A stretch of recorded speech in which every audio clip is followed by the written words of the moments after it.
Is AI causing us to lose critical knowledge? We're going to find out with today's amazing special guest, Keith Schafer. Welcome to the Artificial Intelligence Podcast, where we make AI simple, practical, and accessible for small business owners and leaders. Forget the complicated tech talk or expensive consultants. This is where you'll learn how to implement AI strategies that are easy to understand and can make a big impact for your business. The Artificial Intelligence Podcast is brought to you by Fraction AIO, the trusted partner for AI digital transformation. At Fraction AIO, we help small and medium-sized businesses boost revenue by eliminating time-wasting, non-revenue generating tasks that frustrate your team. With our custom AI bots, tools, and automations, we make it easy to shift your team's focus to the tasks that matter most, driving growth and results. We guide you through a smooth, seamless transition to AI, ensuring you avoid costly mistakes and invest in the tools that truly deliver value. Don't get left behind. Let Fraction AIO help you stay ahead in today's AI-driven world. Learn more and get started at fractionaio.com. Now, Keith, I'm so excited to have you here because you're part of multi-generations of something that's really critical to infrastructure, and especially in America. And I know your grandfather started in the gas industry over 100 years ago, and your father was in the industry, and you've been doing it a long time. Now your son is in the industry. Of all this generations of natural gas, what do you think has made your family stick with this? Because I know there's one thing I know, it's my kids want to do something, but it's whatever, anything other than what I do. So how do you kind of have that consistency in your family? That's amazing to me.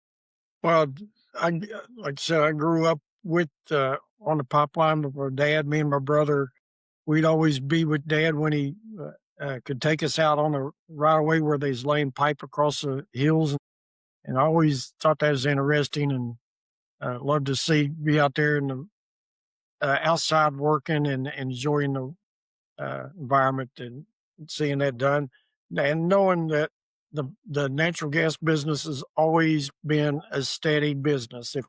If you're good at what you do, you're always going to have a job. My grandpa started when he got home from World War I, and my dad after World War II, and they spent their whole careers in the business. And I was lucky enough to spend been 50 years in the business now with the company and through contract work now that I'm doing now. So I retired 4 years ago and been doing a little contract work, training, consulting, just on my spare time last 4 years. So still enjoy it.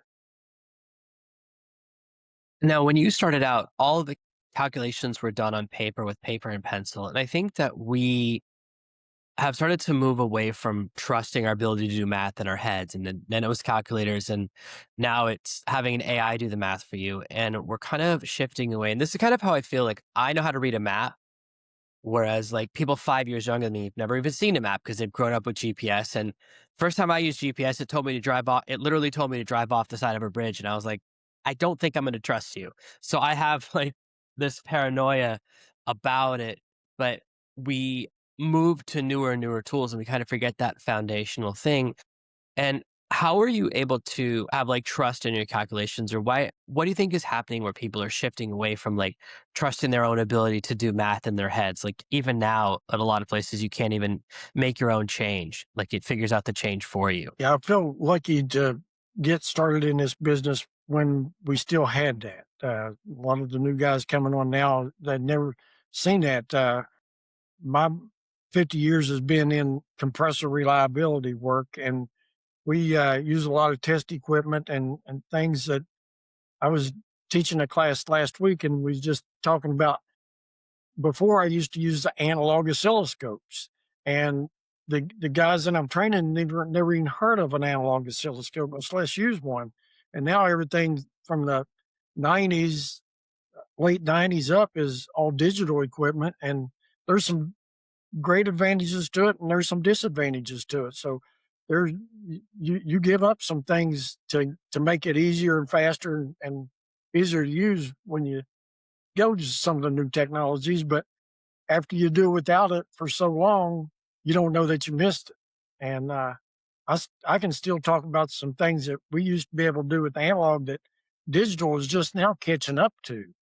And like you said, everything was uh, we walked around our engines and equipment recording data with a log sheet every hour on the hour for a long time. And then now all that is automated and pulled into the computers and our SCADA screens, and we can see it anywhere in the world that our pressures and temperatures and things that we want to collect on an engine or a piece of equipment anywhere in the world from your cell phone now. And it makes it convenient and easy, but uh, we lose a lot of on hand experience when we do that sometimes. Yeah, I see my kids, 'cause I have 5 young kids, and the way they deal with technology are so different to me. Like, I'm used to if a tape or a video won't play, you pull it out and blow on it, like, or you slap the side of a TV, and that's actually made things work before, and we don't have kind of this tactile experience, and we're starting to see this knowledge gap where everyone from my generation was like, "College is the solution," and now the average plumber in America is over 60 years old, so there's this huge gap. When they all retire, it's gonna be like it's gonna be the seller's market for plumbers, right? Because it's like there's only one in town, you can charge whatever you want. And we're seeing a lot of these types of things happen with these jobs. And I think that a lot of people the past 20 years thought that we were gonna be all switched to windmills and solar panels by now. But now with this massive spike in need for energy from AI data centers, like every single day there's an announcement of a new data center and they use like insane amounts of power, like more than an entire city and sometimes more than a state. Are you already starting to see the need for energy spiking in the projects you're working on and in all of the different natural gas needs and traditional oil needs that are coming because we're starting to see we're building data centers everywhere, and especially they want to build in remote locations closer to the power centers. So, with this gap, is there going to be an even bigger need for your industry going forward? Yeah, the natural gas business is being uh, instrumental in the data centers because they're starting to put the data centers where we have the natural gas now. They, our previous company, TC Energy, I just saw last week that they are already have approved 1.5 or $2.5 billion for a new pipeline just to supply data centers. So we the transmission pipeline system and the transmission electrical grid across the U.S.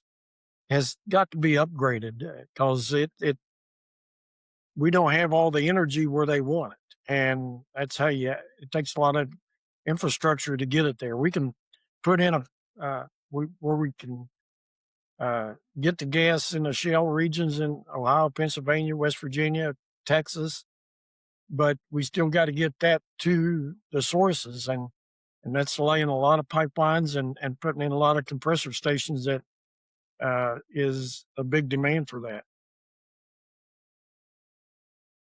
That's something I really wanted to dive into, which is that a lot of people think you push a button, the power turns on. But what does the AI industry really not understand about what it actually takes to get the gas from a wellhead in Pennsylvania to a data center in Virginia? Like, how long does it take to build the pipeline? How much maintenance does it need? And how complex is that process?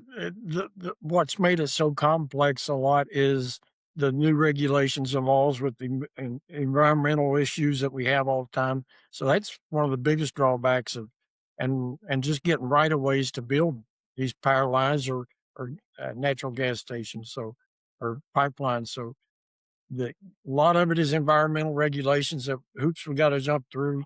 If you remember the Keystone pipeline just a few years ago, we had that, and it would have been pumping a lot of oil that we need right now if it wasn't canceled. So that was canceled just political and environmental issues that they thought they would have. And if they would have built it, it would have really come in handy in our oil prices right now, our gasoline prices. Yeah. So, what one of the things I've noticed is that for a long time, I think we haven't built a nuclear power plant in America since the late 70s or early 80s. We just didn't make it ban it, but there's been a moratorium because of the 3 Mile Island Right. incident. Suddenly now, everyone seems to be okay with nuclear because, like, oh, if we're going to make enough power for nuclear power plants, we need nuclear. Suddenly, oh, if it gives me AI, then I'm okay with nuclear. So, like, I've never seen such a fast shift in how people felt about something with environmental. Are you noticing the same kind of shift about natural gas or oil that suddenly people are like, well, we really need, especially right now with prices skyrocketing for other fuel sources. Are people starting to become more relaxed or like shifting their environmental views? The people I deal with has always known natural gas and oil is the way to go.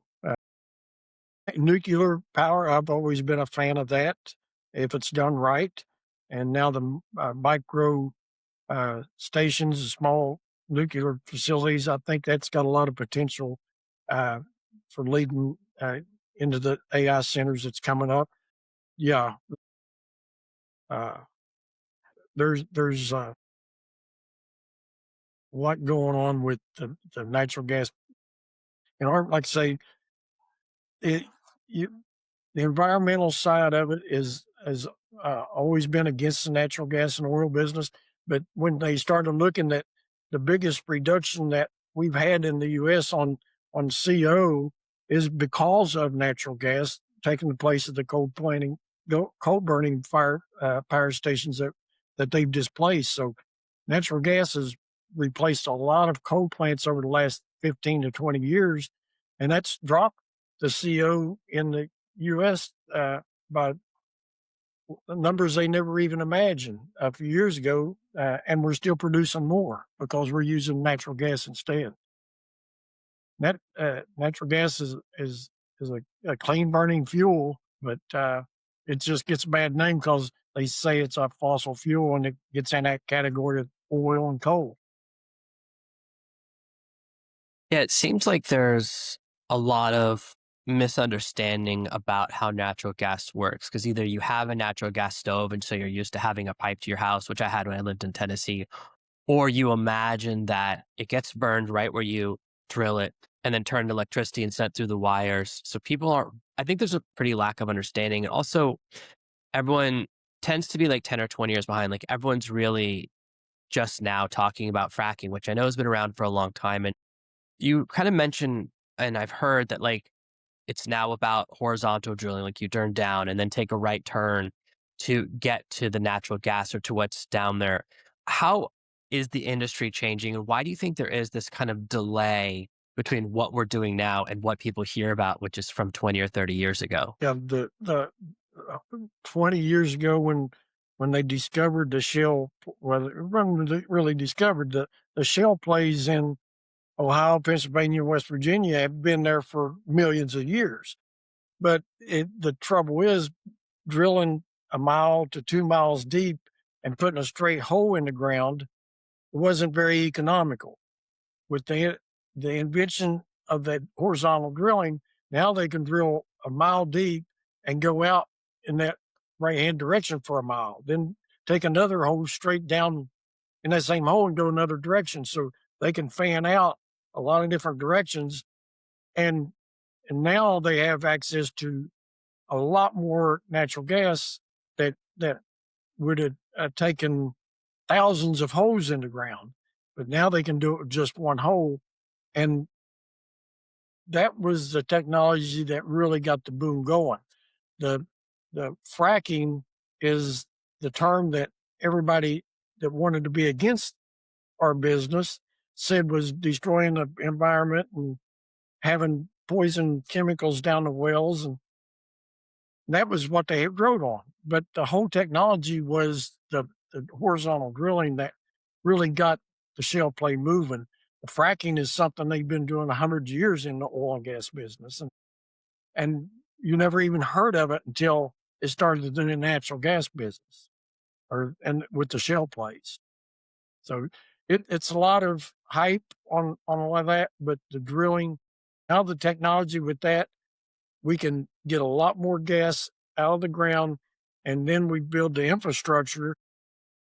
When I was heavy working with TC Energy, we was building pipelines and moving it from West Virginia. We brought gas out of uh, Texas and the Gulf of Mexico for 65 years and brought it up to West Virginia, Pennsylvania, Ohio for gas distribution.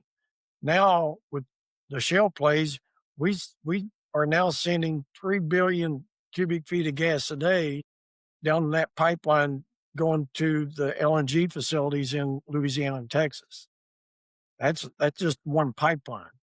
That the whole shift of where we getting gas from and where we sending it to is changed dramatically over the years.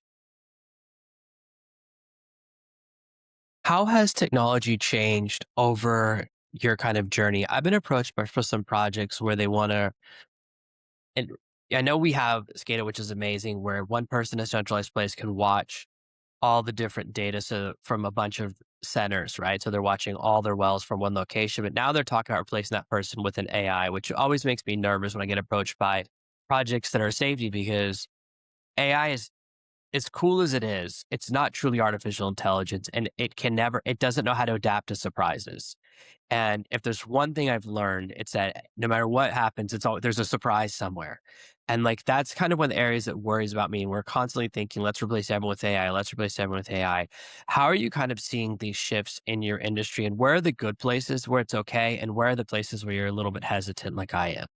A little bit hesitant because I'm thinking the hype with the AI data centers is going to probably be overkill because we are they're building massive data centers and say we need all this power right here, and we are trying to supply for them. And I think after a few years, the power supply is going to be a lot lower than what they think, and we're going to have all this infrastructure moving electricity and gas to these data centers that's not going to be required anymore. So I think there'll be a lot. I think we're overkilling a lot of it right now. That uh, with the technology coming on, what they say we need all this power for the data centers. Do you know why they need all the power? A lot of it is just for cooling fans to cool from the heat that it generates. When you if somebody comes up with technology to get some other cooling besides like what they're doing, putting a lot of these data centers in water and under the sea and stuff to not have to supply all their cooling capacity for that. So there's things that I think right now is going to be way overbuilt on the power side, and that's Mm. going to cost some money for a lot of people coming up. And then my fear is building a data center and them coming right off of the grid and using so much on the grid that people won't be able to cool their homes in the winter time or summertime. Then we'll have blackouts and brownouts because the data center's taking all the power Yeah, I think that's when people will turn against AI when it's air conditioning or AI. Suddenly, ver- AI is not as cool anymore. very quickly. And the thing about these data centers I think about a lot is they make two big assumptions, which is that everyone needs more and more AI, and that AI will not become more efficient. So, like, the models are not getting bigger; they're getting smaller. Like, what everyone really wants is an AI in their watch that they don't have to be online, that just works, and that means it needs no data center. And I already have seen there was a big like technology recently came up from Google that massively decreased almost by 70% how much RAM an AI needs. And we're going to see more and more of that. We always see that, right? We have a big technology, then we find an efficiency, then we have a new technology, we find an efficiency. And all these data centers, the problem is the chips already are only valuable for about 18 months. And then it's like, oh, you're using last year's chips. Gross. Like it's such a fast turnover that I think you're exactly dialed into something that we're assuming that the chips in 2 years will use the same cooling, will need the same power, will need the same size. And it's why we're constantly building new and new data centers. And it reminds me of the hype cycle a few years ago about, everyone said they were going to wear virtual reality goggles and they built all this Hmm. stuff. And turns out no one wants it, right? Exactly. The technology shifted. Like there's no way I have 5 kids. There's no way I'm putting on goggles and turning my back on them. Like, that's crazy. Like like, that's why let alone we're all wearing goggles to watch a movie, so we're all together but all alone.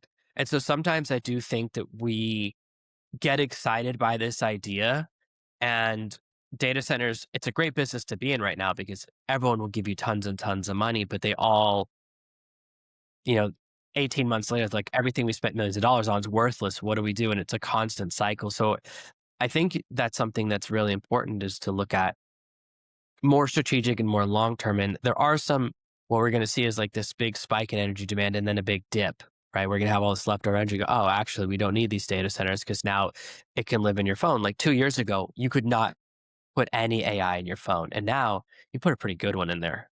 And it's going to get better and better to where, oh, we don't need these things. And so these assumptions we've made are kind of going in the wrong direction. So to But I'm also so interested in, yeah, well, I was going to say the very thing right there to build a major pipeline or transmission line to a data center and supply gas, they have to guarantee that we're going to get paid. So they'll sign 20 and 30-year contracts to take this much power from us. And when they do come that and they don't need it, they're, some of these are going to go bankrupt trying to just cover their contracts. So there's going to be some uh, things start up that will not be able to sustain themselves. yeah, I think that's exactly what happens, right? You get too excited and they're so busy thinking about the upside, they don't think about the downside. Um, One thing that really interests me, I know you had this amazing experience as an expert witness in a case in New Mexico. I'd love to hear about that because lawsuits drag on for years and years, but you were able to settle that thing pretty quickly. Can you talk a little bit about that story? No, I'm sorry, I didn't hear the first part. About you have an experience being an expert witness. I would love to Oh, hear that story. it just with my experience around equipment and engines, compressors. I had a group of lawyers contact me about wanting to be an expert witness on a fire that they had, and I thought, well, they got the wrong number. And he said, no, he wanted to talk to me about it, and I said, yeah, what found out a little bit about what they had a compressor out Midwest that caught fire and burned up in the middle of the night and caused a lawsuit between the pipeline company, the packager that supplied the equipment, and then the contractor that worked on the equipment. They had uh, the fire happened, so each one was blaming each other for the fire. And when I went to the site and looked at a unit that had been completely burned up for 2 years out in the field, I could tell pretty quickly just about what happened and how it started. And once I told the lawyers what my opinion was, they took it to the other group of lawyers and said, "You don't have a case now. That this is what happened because of lack of maintenance." Basically, the companies kind of dealt with each other with a handshake because I said, "What's the scope of work that you had?" And they said, "We didn't have a scope of work. We just agreed to fix it." And I said, "Okay." So they nobody knew what the other group was doing, and when they said, "Okay, we fixed your engine, we're done," they paid them and they left. And 30 days later, it caught fire. So I could tell that the handoff was probably the biggest problem because they didn't follow up on work that's supposed to have been done by the OEM, the original equipment manufacturer. They recommend after you do these repairs that certain things have to be rechecked and torqued and tightened up. And nobody did that because the contractor said that when we finished, we left. We didn't pay us to do any follow up work. And the company that owned it, they didn't do anything themselves either. So the lack of following up with the equipment manufacturer to see what maintenance needed to be done, they didn't do. And that's what failed. And it caused a fire. I After I went and investigated it, talked to the lawyers that hired me, told them everything. It was about 2 months later, they called me, said they settled out of court. We don't have to deal with all that now. So it didn't have to work. So, as fun and interesting. I don't know if I'd want to do all that work all the time, but it is another interesting job that I had in last year that was pretty good, unique situation for Yeah, that's really exciting. I've always wanted to be an expert witness. So, me. Yeah, yeah. I didn't get a Yeah. go back to the trial, but with what we did, they can settle out of court deal. Just one last question as we wind down. This has been so exciting. Just curious, when a gas company decides to adopt a new piece of technology, whether it's predictive analytics, AI monitoring, or a new tool, what does that adoption process look like inside the industry? Because from the outside, people perceive energy as very slow to change, as a slow moving industry, kind of like healthcare or education. Well, we the industry, we work with different companies across the whole footprint all over the world, really, and we see what our reliability is. So we know we have to deliver gas from point A to point B, and we have compressor stations that move that gas all across the country. And if we're not efficient, company or another gas company will get that price to move that gas cheaper. So we have to keep our equipment as efficient and maintenance free as we can. So the technology that we develop, the other gas companies develop, and we have contractors that uh, work with us that uh, we deal with as far as equipment manufacturers that build this equipment based on what we tell them we want, and then we have to hire people or contract people out to do the test work that we want to be say that we're safe and reliable to do this. And a lot of last thing we want is other failures, other pipelines, and anybody getting hurt in our industry. It is a very dangerous business, but if you do things right, you can move it safely all over the world. And it takes everybody doing it right, and uh, you don't want to give up uh, something that's quick and easy for safety. So we spend a lot of time making sure that our equipment is running properly, not only to be efficient so we can move it as cheap as we can, but we got to do it safely as we can. So we got to keep those things in focus there, safety being number one, and then everything else works down on how we how we move our technology and distribute it across our each of our companies to get all of our equipment running when we want it to. And we have to have it reliable because when it's 20 below zero outside, these engines have to run or a lot of people get cold. Yeah, that's amazing. Thank you so much for sharing all this information. I know that our audience is really going to love this. So thank you so much for being here today, Keith, for an amazing episode of the Artificial Intelligence Podcast. Good, Jonathan. Thank you for listening to this week's episode of the Artificial Intelligence Podcast. Make sure to subscribe so you never miss another episode. We'll be back next Monday with more tips and strategies on how to leverage AI to grow your business and achieve better results. In the meantime, if you're curious about how AI can boost your business's revenue, head over to artificialintelligencepod.com/calculator. Use our AI revenue calculator to discover the potential impact AI can have on your bottom line. It's quick, easy, and might just change the way you think about your business. While you're there, catch up on past episodes, leave a review, and check out our socials.